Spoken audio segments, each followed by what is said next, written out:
He thought the most dangerous person in the room was his wife, until the woman everyone treated like a shadow became the only one brave enough to stop her. Isabella Moretti's hand was already in the air when the entire dining room stopped breathing. The Bella Vita restaurant, usually alive with soft jazz, silverware against porcelain, and the low murmur of rich people pretending not to watch one another, fell into a silence so sharp it seemed to cut the candlelight in half. A crystal wine glass still rocked on the white linen tablecloth, sending a dark red stain spreading slowly toward the edge like a secret trying to escape. 19-year-old Lena Alvarez stood frozen beside the VIP table, her black server's vest too big on her thin shoulders, her fingers trembling around a folded napkin she had no idea what to do with anymore. Across from her, Isabella Moretti rose from her chair in a cream silk dress that cost more than Lena made in 3 months, her diamond bracelet flashing under the chandelier as her palm lifted higher. Everyone knew that hand, not because it had touched them, but because it had signed complaints, ended jobs, ruined reputations, and pointed toward doors that people walked through with tears in their eyes and never came back from. Isabella was the wife of Vincent Moretti, the most feared man in the city, and in Bella Vita, fear had manners. It lowered its gaze. It apologized first. It made room when she entered. But that night, just as Isabella's palm began to fall toward Lena's face, another hand entered the space between them. Calm, brown, steady. Maya Brooks caught Isabella Moretti's wrist in midair. Not hard enough to hurt her. Not fast enough to startle the room into chaos. Just firmly enough to stop what everyone else had decided they were too afraid to stop. The tiny click of Isabella's diamond bracelet against the button on Maya's black uniform was the loudest sound in the restaurant. For one impossible second, no one moved. Not the banker with his fork halfway to his mouth. Not the councilman's wife holding her champagne flute. Not the hostess near the front podium, whose eyes widened as if she had just watched someone step off a rooftop and float. Even the piano player in the corner lost the next note, his fingers hovering above the keys. Maya stood beside Lena with her shoulders square, her name tag catching the warm light. Maya B., 29 years old. 5'6", worn black shoes, hair pulled neatly back. The kind of woman rich guests forgot 2 seconds after asking for lemon water. The kind of woman people looked through when they were used to being looked at. But Isabella saw her now. Truly saw her. The waitress. The black woman in the pressed uniform. The one who had refilled her glass without a word, cleared her plates without complaint, and absorbed every insult of the evening with the practiced silence of someone who had bills waiting at home and no luxury for pride. Isabella's eyes narrowed, not with pain, because Maya had not hurt her, but with disbelief. The disbelief of a woman who had gone too long without hearing the word no. "Take your hand off me," Isabella said, each word polished and cold. Maya did not blink. Lena's breath caught behind her, small and broken, like a child trying not to cry in a room full of adults who had already chosen sides. Maya felt that sound more than she heard it. It passed straight through her ribs and found a memory she had spent years burying. Another girl in another restaurant, younger, quieter, standing under fluorescent lights while a manager laughed and told her people like her should be grateful for any job at all. Back then, nobody had stepped in. Nobody had lifted a hand. Nobody had said, "Not this one." So Maya said it now, low enough to remain controlled, clear enough for every table to hear. "Not this one." Isabella stared at her as if the words had been spoken in another language. Somewhere near the bar, a glass settled against wood with a soft tap. One of the security men by the private hallway shifted his weight, his earpiece glowing faintly beneath the gold light. Bella Vita was not just a restaurant. Everyone in the city knew that. It was where judges came for anniversaries, where athletes celebrated contracts, where politicians whispered over veal and risotto, and where Vincent Moretti entertained people who never arrived. Without checking the exits first, the walls were paneled in dark walnut. The floors were imported marble. The chandeliers looked like frozen rain. Everything in the room had been designed to remind ordinary people that they were not in charge. And yet, in the center of that room, the smallest person by title had just changed the temperature of the air. Isabella pulled once against Maya's grip. Maya let go immediately, not because she was afraid, but because the point had already been made. The slap had not landed. Lena had not been left alone. The room had witnessed it. Isabella's hand dropped slowly to her side, her face tightening as humiliation replaced surprise. For a woman like Isabella, being stopped was bad enough. Being stopped by a waitress was unforgivable. Being stopped by a black waitress in front of people who feared her was something she could not allow to survive the next minute. "Do you know who I am?" Isabella whispered.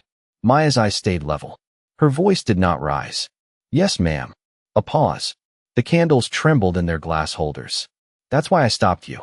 The silence deepened until even the kitchen doors seemed afraid to swing open. Lena looked at Maya, tears gathering but not falling. Her lips parted around an apology she no longer knew who to give. Maya could feel the girl shaking beside her, could feel every worker in the room watching from the edges, the busboys, the servers, the bartender, the hostess, all of them trapped between terror and something dangerously close to hope. Isabella turned her head slightly toward the security men. "Remove her," she said. Not loudly. She did not need to be loud. She had spent years making quiet words dangerous. The first guard stepped forward. Maya did not back away. She only smoothed the front of her uniform with one hand, as if preparing to finish her shift. That was when a door opened at the top of the private staircase. No one saw him at first. They felt him. The room changed before Vincent Moretti appeared, the way a storm announces itself through pressure before rain touches the glass. Then he stepped into view, tall, still, dressed in a dark suit and a white shirt open at the collar, his silver-streaked hair combed back, his face unreadable. His hand rested lightly on the brass railing as his eyes moved from Isabella to Lena to Maya Brooks standing between them. He had seen many men panic. He had seen liars sweat through silk. He had seen powerful people beg when the door finally closed behind them. But he had rarely seen courage look so calm. Downstairs, nobody spoke. Isabella's mouth curved, almost relieved, as if her husband's presence restored the old order of the world. "Vincent," she said, smoothing her dress. "This employee put her hands on me." Vincent did not look at his wife.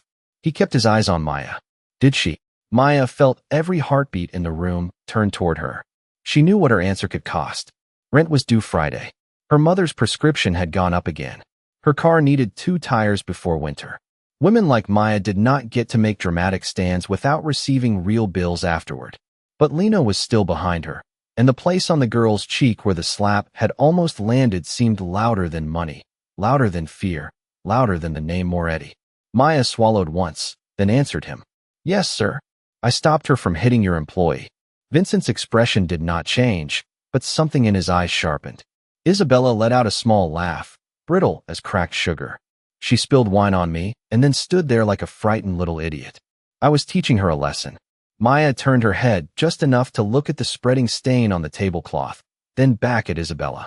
"No, ma'am," she said softly. "You moved the glass." Somewhere behind the bar, someone inhaled too quickly. Isabella's face went still. Vincent's eyes finally shifted to his wife. For the first time that night, she looked less like a queen and more like someone who had forgotten there were cameras in the kingdom. 6 hours earlier, long before the dining room learned how heavy silence could become, Maya Brooks had walked through the employee entrance of Bella Vita carrying a paper cup of coffee and the kind of tiredness that lived behind the eyes. The alley behind the restaurant smelled like rain, garlic, and warm bread from the bakery next door. Delivery trucks growled against the curb. A bus hissed at the corner. Maya checked her phone before stepping inside, not because she expected good news, but because habit had a way of making hope look practical. One missed call from her mother's clinic. One reminder from the pharmacy. One message from her younger brother asking if she could help with gas money before Friday.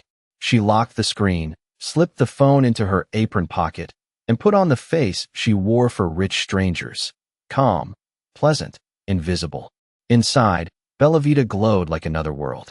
The marble floors had already been polished until they reflected the chandeliers. White tablecloths fell in perfect lines. The wine glasses stood in rows so clear they seemed carved from ice. Maya moved through it all with quiet efficiency, tying her apron, checking table assignments, counting menus, noticing everything because noticing was how she survived. She noticed the hostess whispering into the phone with one hand over her mouth. She noticed the kitchen staff moving faster than usual. She noticed Mr. Callahan, the floor manager, sweating at the collar even though the dining room was cool. Private party in the east section, he said when Maya reached the service station. His voice tried to sound ordinary and failed. Mrs. Moretti requested it personally. The name passed through the staff like a draft under a locked door. No one laughed after that. No one complained. Even the youngest busboy stopped stacking plates and looked down. Isabella Moretti did not come often, but when she did, someone always left crying. Once, a hostess had been sent home because Isabella said her smile looked cheap. Another time, a line cook had been removed from the schedule for a week because the soup was not hot enough when it reached the table. Vincent Moretti owned the restaurant, but Isabella treated it like a stage built for her moods. Vincent had rules. Isabella had weather. You could prepare for rules. You could only endure weather. Maya glanced toward the reservation book. 12 guests. The east section. Premium wine service. Special dessert course. Then she saw the name written in pencil beside the VIP table. Assignment, Lena Alvarez. Maya looked up. Lena stood near the linen closet, pressing a stack of napkins against her chest like a shield. She was new, barely 3 weeks in, still young enough to apologize to chairs when she bumped them. Her dark ponytail was tied too tightly, and her black shoes were stiff in the way new work shoes always were before they learned the shape of pain. Why is Lena on table 7? Maya asked quietly. Mr. Callahan did not meet her eyes. Mrs. Moretti asked for a fresh face. Maya felt something cold settle beneath her ribs. People like Isabella never asked for a fresh face because they wanted better service. They asked because fresh faces did not know where the traps were. Maya walked over to Lena and adjusted the girl's crooked name tag with gentle fingers. Listen to me, she said. You move slow. You keep the tray close to your body.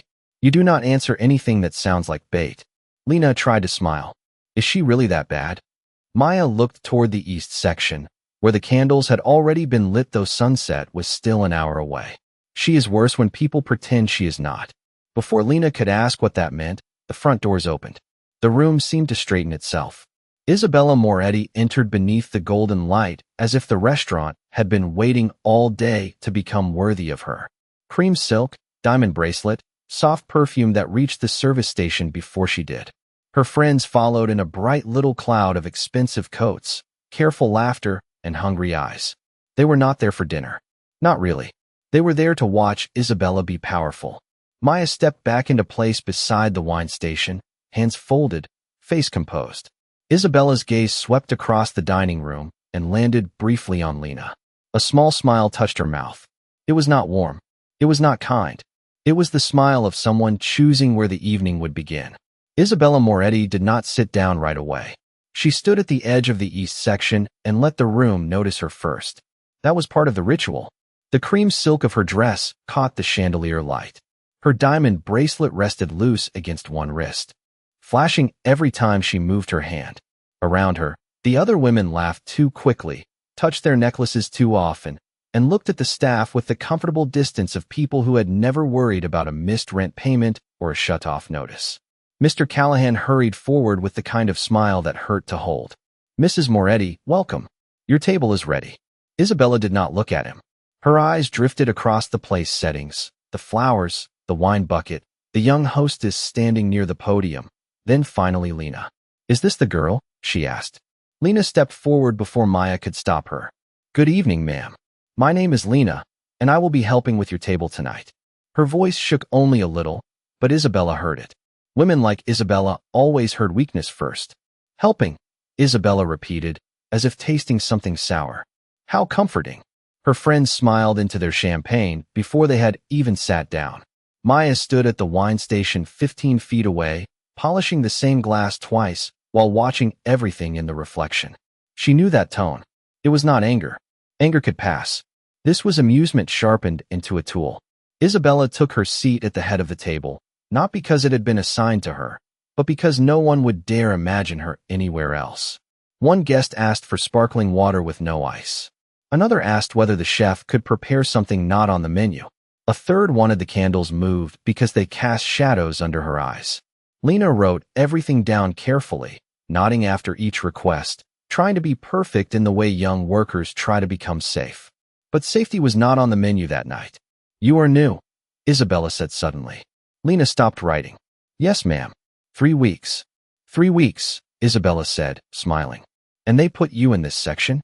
Mr. Callahan appeared near the service aisle, his face tight, but he did not step in. Maya saw him look toward the private hallway where the security staff stood. He was calculating risk. His own job, his own mortgage, his own silence. Lena swallowed. I am doing my best, ma'am. Isabella leaned back, her eyes traveling over Lena's uniform, her stiff shoes, the small gold cross at her throat. That is what people say when their best is not enough. The table laughed softly, not loudly. Loud laughter would have made them responsible. Soft laughter let them pretend they were only reacting to the mood. Lena's cheeks reddened. Maya set the polished glass down and picked up a water pitcher, moving closer with the smooth patience of someone checking on service. She filled glasses, replaced a fallen napkin, kept her face unreadable. Isabella noticed her then. And you, she said. Maya turned. Yes, ma'am. You have been here before. 3 years. 3 years, Isabella echoed. Then perhaps you can teach the new girl how not to look terrified while holding a notepad. Maya felt Lena shrink beside her. A tiny movement, barely visible. But Maya saw it. Lena is learning quickly, Maya said. She will take good care of your table. Isabella's smile thinned. I did not ask for your opinion. The words landed cleanly, with no raised voice, no scene, just enough contempt to make the surrounding staff look down at their shoes. Maya lowered her eyes, not in surrender, but in control. Of course, ma'am. The first course arrived under silver covers. The guests praised the presentation. Isabella sent hers back because the plate was too warm. The second course came. She asked Lena to describe every ingredient, then interrupted after the first sentence. When Lena reached to pour water, Isabella moved her glass an inch farther away, just enough to make the girl lean awkwardly. Maya saw it. A small shift, a deliberate one, then another. The wine glass near Isabella's right hand slid closer and closer to the edge of the table, guided by fingers that looked graceful from a distance and cruel up close. Maya's pulse slowed. That was what happened when danger became certain. Not panic. Clarity. She remembered telling Lena not to answer bait. She had forgotten to warn her that sometimes bait looked like crystal and red wine under candlelight. Across the room, the piano played softly. Outside, traffic moved along the wet street. Inside, Isabella Moretti looked at the young waitress and waited for the mistake she had already arranged. Maya moved before the accident happened, but not fast enough to stop the setup from becoming a show. She saw Isabella's fingers brush the base of the wine glass again, just a whisper of motion against the white tablecloth, pushing it closer to the edge while her friends pretended to study the menu. Lena stepped in with a fresh bottle of sparkling water, her shoulders tight, her smile brave and fragile. More water, ma'am? She asked. Isabella did not answer right away. She let the question hang there, making the girl stand in it. Then she looked up with a softness that made Maya's stomach turn. Of course, sweetheart. Try not to make a mess. Lena nodded quickly. Too quickly. Her hand reached for the glass Isabella had placed where no glass should have been. Maya opened her mouth to warn her, but a guest at the next table lifted a hand for service, and in that single split second, the rim of the bottle touched the stem. The wine glass tipped. It did not shatter. It did not crash. It simply rolled onto its side and poured a dark red stream across the linen, over the edge, and onto the front of Isabella's cream silk dress. The whole east section froze. Lena's face emptied of color. I am so sorry, she whispered, already reaching for a napkin. Ma'am, I am so sorry. I can clean it. I can get soda water. I can call the manager. Isabella looked down at the stain spreading across the fabric, then slowly lifted her eyes. There it was. Not surprise. Satisfaction. Maya saw it as clearly as she saw the candle flame trembling beside the bread plate. Isabella had wanted a reason, and now the room had given her one wrapped in red wine and public attention. You can clean it? Isabella said. Her voice was quiet enough to make people lean in. With what exactly? Those shaking little hands. Lena stopped moving. Mr. Callahan appeared from the service aisle with a towel, his face pale. Mrs. Moretti, we will take care of the cleaning bill immediately. Please allow us to move you to another table. Isabella did not look at him. No, the words settled over the room like a locked door. She stood slowly, the stained silk catching the light. I want her to explain how someone this careless was allowed near my table. Lena's lips parted, but nothing came out. Maya stepped closer, still holding the water pitcher. "It was an accident," she said evenly. Isabella's head turned. "Did I ask you?" Maya went still. Around them, the guests watched with the open hunger of people who pretended to hate cruelty but never looked away from it. Isabella took one step toward Lena. Not close enough to touch. Close enough to make the girl retreat. "Look at me," Isabella said. Lena obeyed, tears bright in her eyes. "Do you know what kind of room this is? Do you know who sits here? This is not a diner off the interstate. This is not some cafeteria where you can stumble around and hope people feel sorry for you." A few guests lowered their eyes, but no one spoke. Lena clutched the napkin until her knuckles turned pale. "I said I was sorry. Sorry is what people say when they have nothing valuable to offer." Isabella's smile was almost gentle. "That made it worse. Maybe Mr. Callahan hired you because he thought a trembling charity case would make the place look humble." Maya felt the words hit Lena before the girl reacted. Her shoulders folded inward. Her chin dipped. That was the shape humiliation took when it had nowhere safe to go. Maya knew that shape. She had worn it at 21, standing in a hotel banquet hall, while a woman in pearls told her to use the back hallway because the guests did not want to see staff near the main entrance. She had worn it at 24, when a man left 2 quarters beside a $100 check and told her to buy herself a better attitude. She had worn it so often that for years she thought dignity meant swallowing pain without changing expression. But watching Lena stand there, young and shaking, Maya understood something she wished someone had told her sooner. Silence did not always protect you. Sometimes it only trained cruel people to speak louder.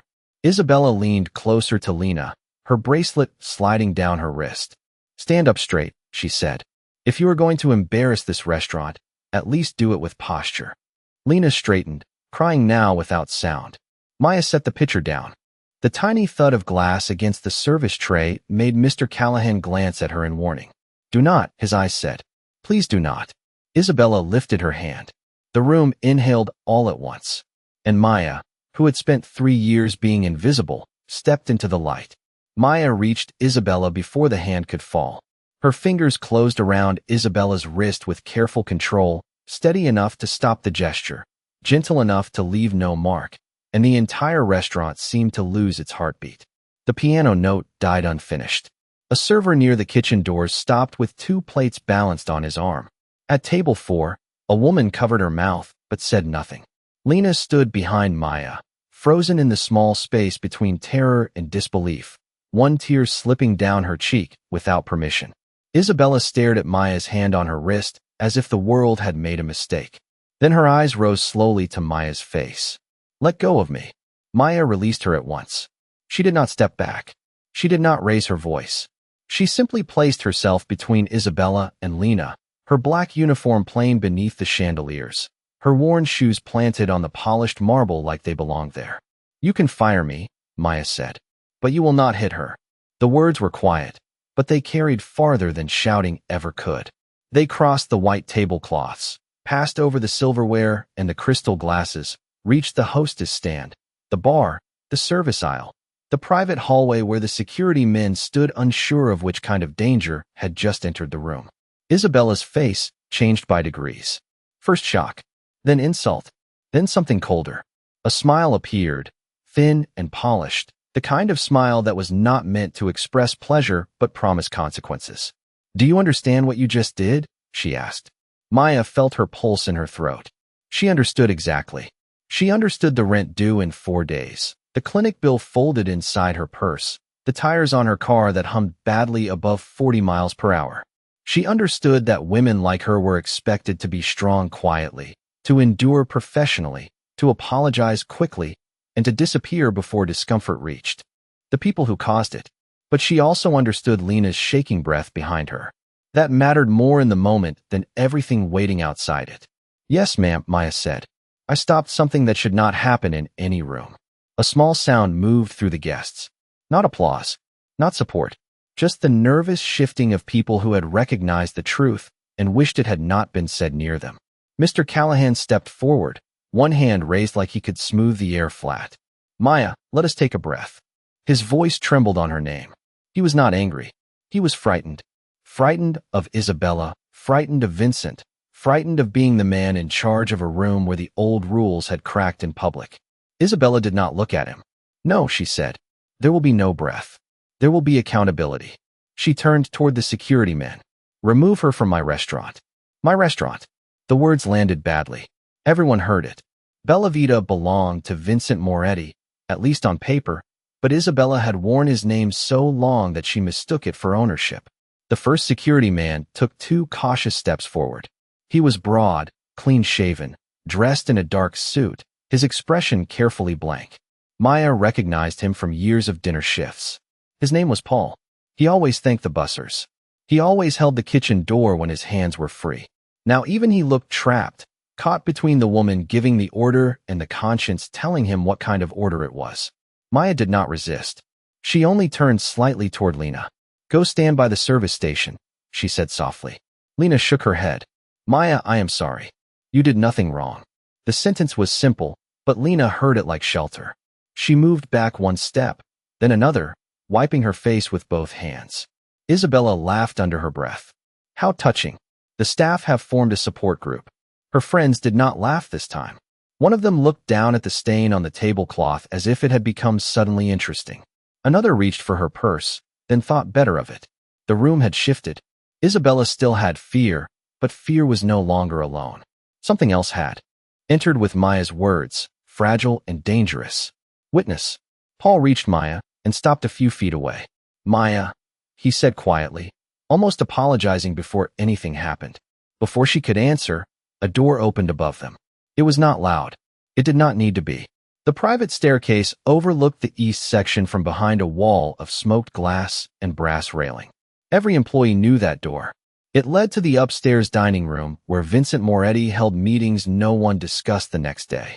The air changed first, then the faces. Mr. Callahan went pale. Paul stepped back. Isabella's smile returned too quickly, bright with confidence. Vincent Moretti appeared at the top of the stairs, dressed in a dark suit, his white shirt open at the collar, his silver-streaked hair combed back, his expression calm enough to frighten the truth out of people.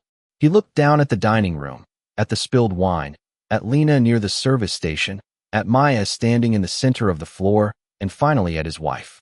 Nobody spoke. Vincent descended slowly, 1 hand on the brass rail, each step measured, not rushed, not dramatic, just certain.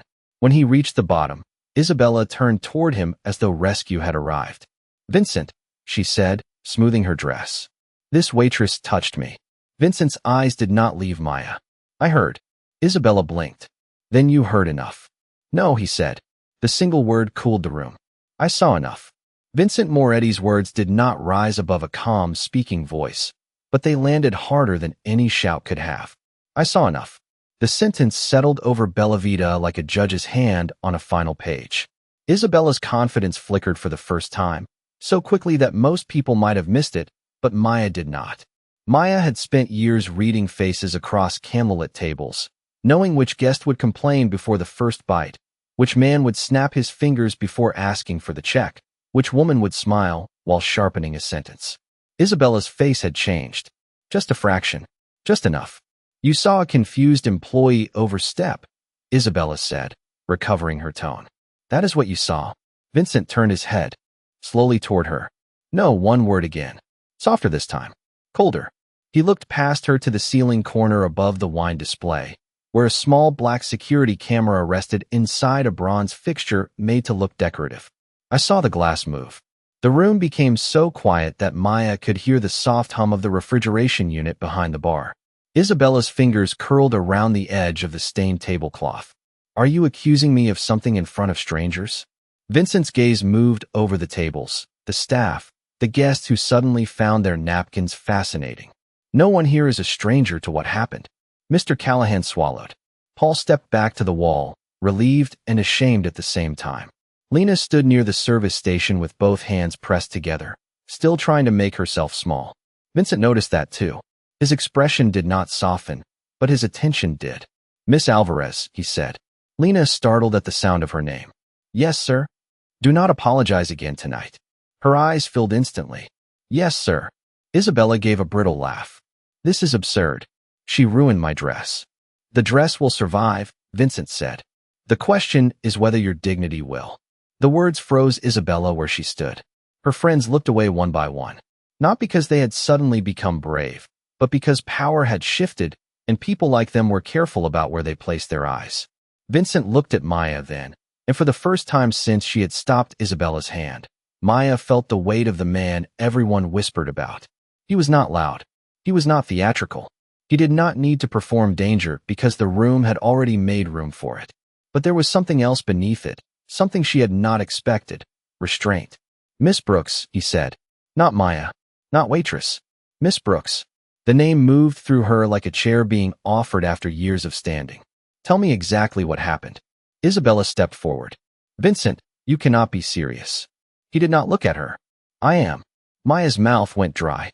Every worker in the room watched her with desperate caution. The safe answer would be small. A misunderstanding. A spill. A moment that got emotional. Safe answers kept jobs. Safe answers kept managers calm and powerful people comfortable. But safe answers had brought them to this room, to Lena's tears, to Isabella's raised hand, to years of staff learning that silence was part of the uniform. Maya drew one breath. Mrs. Moretti moved the wine glass toward the edge of the table before Lena reached it, she said. Her voice stayed even, though her heart was beating so hard she could feel it in her wrists. She did it more than once. Lena did not see it. When the glass tipped, Mrs. Moretti blamed her. Then she humiliated her in front of the table. Isabella's mouth tightened. "That is a lie." Maya looked at her then, fully, without lowering her eyes. "No, ma'am. It is not." The simple refusal traveled through the restaurant like a match held near dry paper. Vincent turned toward Mr. Callahan. "Bring up the camera feed." The manager stared at him. "Sir." "Now." Mr. Callahan moved as if his legs had forgotten how to belong to him. He hurried to the host's stand, tapped at the tablet connected to the security system, and glanced nervously at Isabella as the large private event screen above the east wall came to life. Usually it showed wine pairings, charity dinners, wedding slideshows. Tonight it showed the table from above. The room watched itself become evidence. There was Isabella's hand. There was the wine glass. There was the first small push. Then the second. Then Lena stepping in, unaware. The glass tipping. The stain spreading. The truth, quiet and undeniable, playing in golden light for everyone who had pretended not to see it the first time. Isabella did not move. Her friends looked smaller in their chairs. Lena covered her mouth with both hands. Maya only stood still because vindication did not feel like victory. It felt like breathing after being held underwater. Vincent watched the screen until the clip ended, then turned back to his wife. "You created the mistake," he said. "Then punish the girl for making it." Isabella's eyes shone with anger, but her voice stayed controlled. "I was embarrassed." Vincent looked at Lena, then at Maya, then at every employee standing at the edges of his restaurant. "No," he said. "You were exposed." For a moment, Isabella Moretti looked as if she expected the screen to apologize for her. The replay had ended, but the image remained in everyone's mind. Her hand guiding the glass, Lena stepping into the trap, Maya standing still at the edge of the scene like the only person in the room who had been willing to trust her own eyes. Isabella's friends sat frozen around the table, their expensive smiles gone, their hands folded carefully in their laps. Mr. Callahan stood near the host's stand, face pale under the soft gold light, one finger still hovering over the tablet, as if he was afraid to touch anything else. Vincent did not move toward Isabella. He did not raise his voice. He simply looked at her with the kind of disappointment that made anger seem small. "Apologize," he said. Isabella blinked. "Excuse me." "To Miss Alvarez. To Miss Brooks. To every person in this room who watched you turn a dinner service into a lesson in cruelty." The word cruelty made several guests shift in their chairs. It was one thing to witness it. It was another thing to hear it named. Isabella gave a short, elegant laugh, but it had no strength left inside it. "You cannot expect me to stand here and be humiliated by my own husband over staff." Vincent's eyes darkened, not with rage, but with something older and colder. "They are not staff before they are people." The sentence moved through Bella Vita slowly. Maya felt it reach the kitchen doors, the bar, the service station where Lena stood trembling, the busboy near the hallway who had been pretending to polish a tray for 5 straight minutes. They had all heard speeches before. Managers had given speeches about teamwork. Customers had given speeches about service. Rich people had given speeches about respect, while leaving nothing on the table but crumbs and judgment. But Vincent Moretti did not speak like a man trying to sound decent. He spoke like a man recognizing a debt he should have paid long ago. Isabella's jaw tightened. "This is your restaurant, Vincent. Your name. Your reputation." "Exactly," he said. Then he turned to Mr. Callahan. "How many complaints?" The manager's face went blank. "Sir, how many complaints have been made about the way my wife treats employees here?" A terrible stillness spread across the staff. This was not a question they had expected. This was the door behind the door. Mr. Callahan swallowed hard. "There have been concerns." Vincent's gaze did not waver. "How many?" Mr. Callahan looked at Isabella, then at Maya, then down at the floor. 17 written complaints in the last year. More verbal ones. Isabella's face flushed. Those were exaggerations. Maya closed her eyes for half a second. 17. She had known there were others, but hearing the number spoken aloud made the air feel heavier. 17 times someone had put fear into words. 17 times those words had been filed away like receipts nobody intended to read. Vincent's voice lowered. "And why was I not told?" Mr. Callahan looked smaller than he had at the start of the night. Mrs. Moretti requested they be handled internally. "Handled," Vincent repeated. The word turned bitter in his mouth. He turned toward Maya. "You knew?" It was not an accusation. It was a recognition. Maya held his gaze. "I knew people were afraid." "Were you afraid?" She could have lied. It would have been easier. But the room had already survived one truth. Maybe it could survive another. "Yes, sir." Lena looked up at her. So did half the staff. Maya's voice remained calm. But fear is not the same as respect. Vincent absorbed that in silence. Isabella's bracelet glittered as her hand tightened around the back of her chair. "This is ridiculous. You are letting a waitress lecture you about respect now." Vincent finally looked at his wife again. "No," he said. "I am letting her remind me what I failed to protect." The words struck harder than an insult because they were not meant to wound. They were meant to stand. Isabella opened her mouth, then closed it. For the first time all evening, she had no audience willing to save her with laughter. Vincent turned to Paul, the security man near the wall. "Mrs. Moretti is leaving." Isabella straightened. "I am not going anywhere." "You are," Vincent said, "and you will not return to this restaurant. While any person here believes your name gives you permission to take their dignity." Nobody breathed. Outside the tall front windows, traffic passed in silver streaks along the wet street. Inside, the candles kept burning as if nothing had happened, but everything had. Paul stepped forward, not touching Isabella, only standing close enough to show the decision had weight. Isabella looked around the room, searching for fear, for loyalty, for one face that would tell her she still ruled the air. She found silence. Not weakness this time. Judgment. Maya stood beside Lena, hands clasped in front of her apron, and watched Isabella Moretti gather her purse with the stiff grace of a woman who had mistaken being feared for being untouchable. As Isabella passed Maya, she leaned close enough for only her to hear. "You will regret this." Maya did not turn her head. "Maybe," she said softly, "but she will not." Lena's breath broke behind her, half sob, half relief. Isabella walked out beneath the chandeliers, and for the first time in years, no one lowered their eyes when she passed. After Isabella left, the restaurant did not return to normal. It tried to. That was what places like Bella Vita were trained to do. A waiter lifted a tray again. The bartender wiped a clean counter that was already clean. Someone in the kitchen called for table 12 in a voice too bright to be natural. The piano player placed his fingers back on the keys, but the melody came out softer now, like even the music understood that pretending would be disrespectful. Vincent stood in the center of the east section, surrounded by white linen, cooling plates, and people who had spent years mistaking silence for professionalism. His eyes moved across the staff first, not the guests. That mattered. It mattered to the dishwasher watching through the kitchen window, to the hostess near the podium with tears caught in her lashes, to Paul standing by the wall with his jaw tight, to Mr. Callahan holding the tablet as if it had become heavier than stone. "Service will pause for 10 minutes, Vincent said. "Guests may remain or leave. Their bills are covered." A few diners looked offended, then thought better of it. No one argued. Vincent turned to Mr. Callahan. "Bring the complaint file to my office tonight." "All of it." Mr. Callahan nodded quickly. Yes, sir. And tomorrow morning, every employee who filed one will be paid for a meeting. Not questioned. Not warned. Paid. The words settled differently than the others. Paid. It was such a practical word, but in that room it sounded almost merciful. Maya saw the hostess press a hand to her chest. One of the bussers blinked hard and looked down. For people who had learned that dignity usually came unpaid, the detail was not small. Vincent then faced Lena. The girl looked terrified again, but for a different reason now. Not fear of punishment. Fear of being seen too clearly. Miss Alvarez, he said. You still have your position here, if you want it. Lena nodded before she could speak.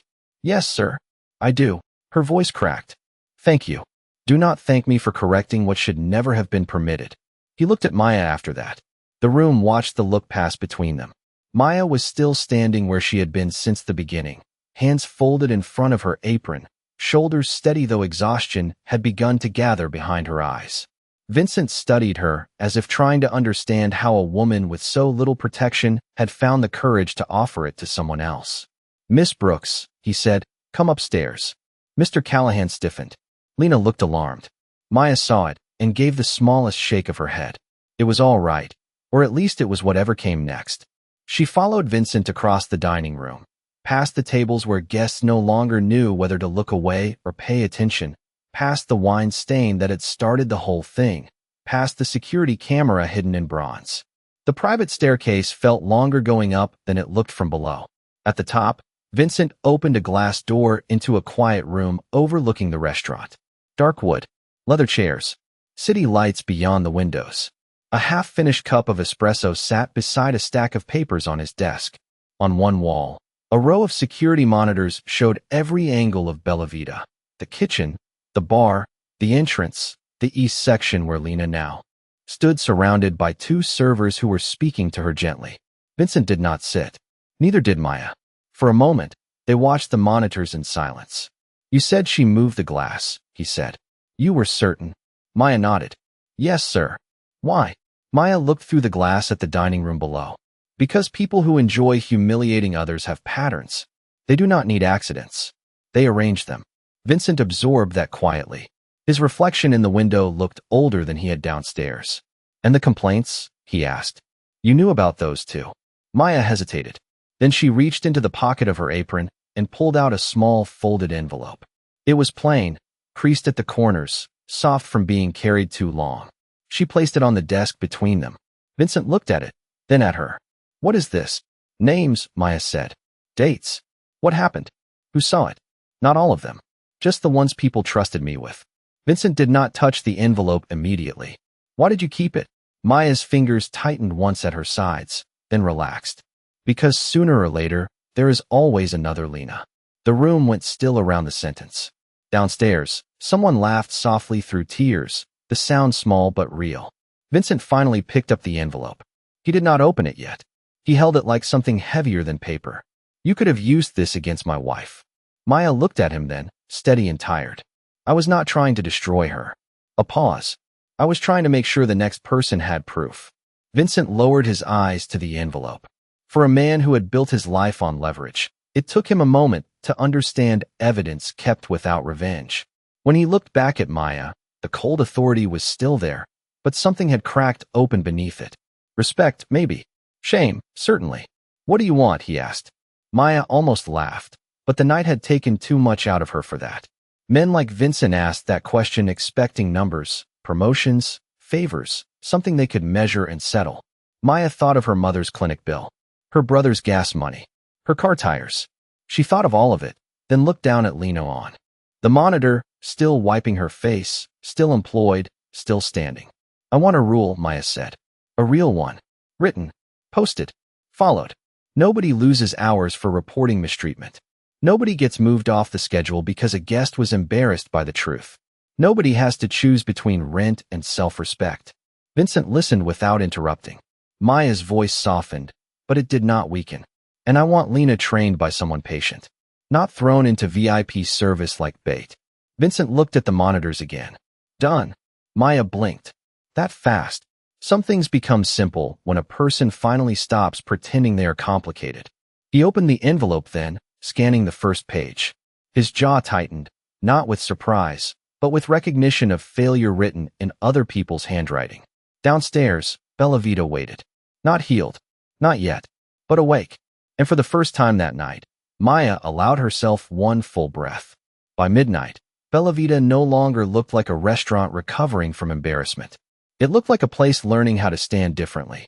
The last guests had left under the quiet guidance of the host's staff, some avoiding eye contact, some offering nervous thank yous they should have spoken much earlier. The candles burned lower in their glass holders. The wine stain had been lifted from the tablecloth, but everyone who worked there could still see where it had been. Lena sat at the bar with a cup of tea between her hands while one of the older servers showed her how to breathe through the aftershock of a public humiliation without mistaking survival for weakness. Mr. Callahan stood near the host's stand, reading the new memo Vincent had dictated himself, his face marked by the shame of a man who had confused keeping peace with keeping quiet. Effective immediately, every complaint would be reviewed by ownership. No employee would lose hours, tips, station assignments, or advancement for reporting mistreatment. No guest, investor, family member, or private client would be permitted to insult, threaten, or demean staff without consequence. The words were simple. That made them harder to ignore. Vincent signed the bottom with a black fountain pen, then handed the page to Maya. "Will this do?" he asked. Maya read it carefully. She did not rush, and he did not interrupt. Downstairs, the kitchen crew had gathered near the swinging doors, pretending not to watch. Paul stood with his hands folded in front of him, no longer guarding a hallway, only witnessing something that felt overdue. Maya reached the last line, then looked up. "It is a start." For reasons he could not explain, Vincent almost smiled. Not because the answer was warm, but because it was honest. Powerful people were used to gratitude arriving too quickly. Maya offered him accuracy instead. He nodded once. "Then we start there." He turned to Mr. Callahan. "Post it by the schedule before morning. Then send a copy to every employee, past and present." Mr. Callahan looked up. "Past employees too?" Vincent's eyes moved to the envelope on his desk, now open, its pages spread with names he should have known before tonight. Especially them. A silence followed, not empty this time, but full of people understanding the shape of repair. Lena rose slowly from the bar and walked toward Maya. Her eyes were red, her voice barely steady. "You did not have to do that for me." Maya looked at the young woman's stiff new shoes, her trembling fingers, the face still trying to decide whether it was allowed to feel safe. "Yes," Maya said softly. "I did." Lena shook her head, tears returning. "Why?" Maya glanced toward the east section, where the table had been reset as if nothing had happened. She thought of every younger version of herself who had swallowed words to keep a job, every woman in a uniform who had been told to smile through disrespect, every worker who learned to measure danger by the tone of a guest's voice. "Because someone should have done it for me," she said. The sentence did not ask for pity. It simply placed the truth on the floor between them and let it breathe. Lena stepped forward and hugged her, carefully at first, then with the sudden helpless strength of someone who had been holding herself together too long. Maya closed her eyes and allowed it. Around them, no one clapped. No one cheered. It would have been too easy, too clean, too much like pretending pain could be solved by a moment. Instead, the staff stood quietly, and that quiet became its own kind of respect. Vincent watched from a few feet away, his hands at his sides, his expression unreadable to anyone who did not understand shame. He had spent years making powerful men fear consequences, but tonight a waitress had shown him the consequence of neglect. Good people learning to be invisible in a place with his name on the door. When Lena finally stepped back, Vincent approached Maya. "Miss Brooks," he said, and this time the name did not surprise her. "You will no longer work under Mr. Callahan's direct supervision. Tomorrow, you and I will discuss a new role in employee standards and training, with a salary that reflects the responsibility you have already been carrying without pay." Maya stared at him for one beat too long. "I did not do this for a promotion." "I know," Vincent said. "That is why you are the right person for it." She looked down at the memo again, then toward Lena, then toward the staff waiting under the warm lights of a restaurant that felt different without having changed a single chair. "I will think about it," she said. Vincent accepted that with a small nod, as if her hesitation deserved as much respect as her courage. Outside, the rain had stopped. The street beyond the windows shone black and silver beneath the city lights. Maya untied her apron slowly, folded it once, and placed it on the bar. For the first time in 3 years, she did not feel like she was disappearing when she took off her uniform. She felt like the person beneath it had finally been seen. And that night, Bellavita remembered what dignity looked like.